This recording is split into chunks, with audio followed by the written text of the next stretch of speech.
আসামের মধ্যে অসৎ চরিত্রের মানুষ বোধহয় একজনও নাই, না অধিকাংশ নামাজ পড়ে ঠিক কিন্তু সুদ ছাড়ে না, নামাজ পড়ে ঠিক কিন্তু তার হুতের বউ গুড়ের প্রেসিডেন্ট, নামাজ পড়ে ঠিক কিন্তু আপনার তার ছেলে বিয়া শাদী ছাড়াই গার্লফ্রেন্ড বানায় একবার যায় একবার আয়। নামাজ পড়ে ঠিক কিন্তু কামলা বেচারারে গালি ভারতে ভারতে আর কোনো হিসাব নাই।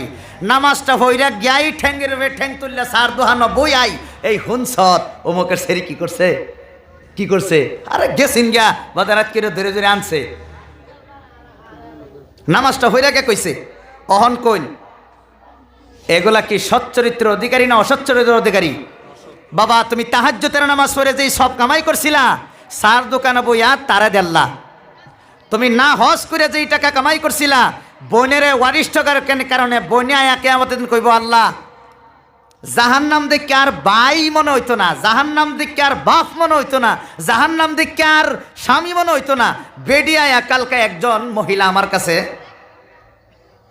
মামি সম্পর্কিত হয়, উনি আমার কাছে আয়া হেরে কান্দা দিল। একটা মুস্তরাতে তফসির আছেন আমার শুদ্ধর মামি হরি, উনি আয়া কইতেছে বাবা